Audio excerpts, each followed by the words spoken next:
Nous sommes au CES sur le stand de Huawei où le constructeur chinois a lancé son année en présentant le Mate 8, donc l'évolution du Mate 7 et une alternative au Mate S qu'on avait pu découvrir à l'IFA.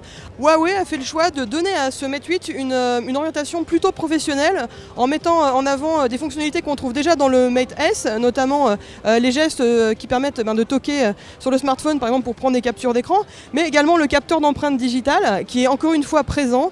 On retrouve grosso modo les mêmes performances que celles qu'on trouve sur le Mate S, mais là on a des fonctionnalités supplémentaires qui permettent notamment de verrouiller le smartphone quand on prend des appels, de verrouiller des documents également avec les empreintes digitales. Donc voilà, on est dans une idée de sécuriser davantage le contenu du smartphone, encore une fois dans un objectif de protéger le contenu professionnel, mais également le contenu privé finalement, puisque ça sert aussi au quotidien.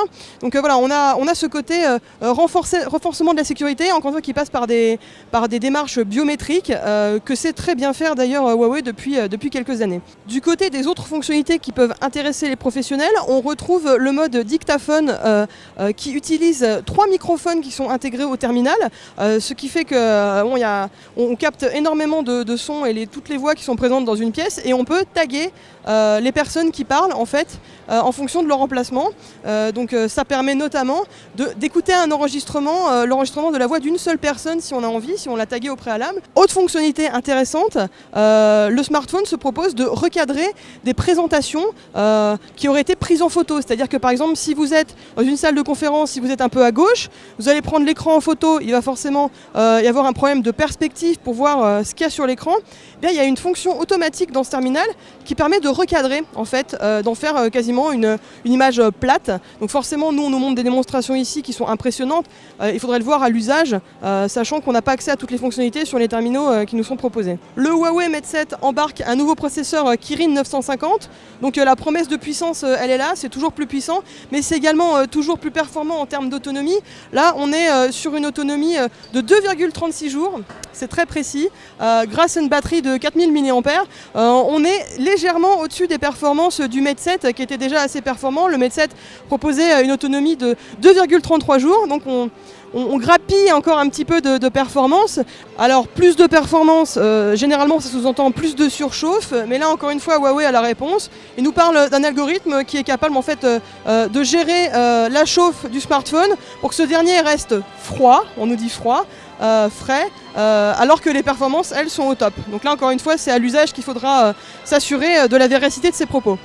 Et puis c'est un smartphone de 6 pouces qui est très légèrement moins large que le Mate 7. On parle de 1 mm de moins, donc en fait ça se voit pas beaucoup, mais Huawei en fait continue de grappiller des petites performances comme ça par rapport à ses terminaux, ce qui lui permet en fait de toujours proposer un smartphone qui va plus loin que le précédent.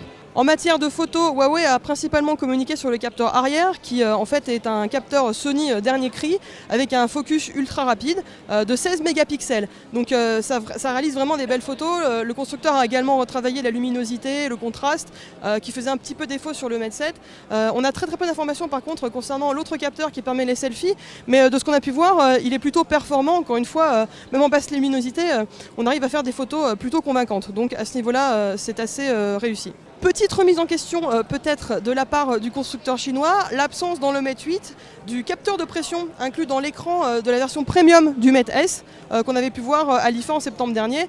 Donc on peut se dire que c'était davantage un effet d'annonce, un petit buzz marketing du constructeur qu'une réelle fonctionnalité qu'il compte mettre dans ses prochains smartphones. Le constructeur chinois n'a pas encore donné de date précise de disponibilité. Généralement, les smartphones arrivent quelques semaines ou au maximum quelques mois après leurs annonces. Côté prix, on est sur 599 € annoncés pour le modèle 3 Go de RAM, 32 Go d'espace de stockage et 699 € pour la version 4 Go, 64 Go. Donc c'est plutôt compétitif.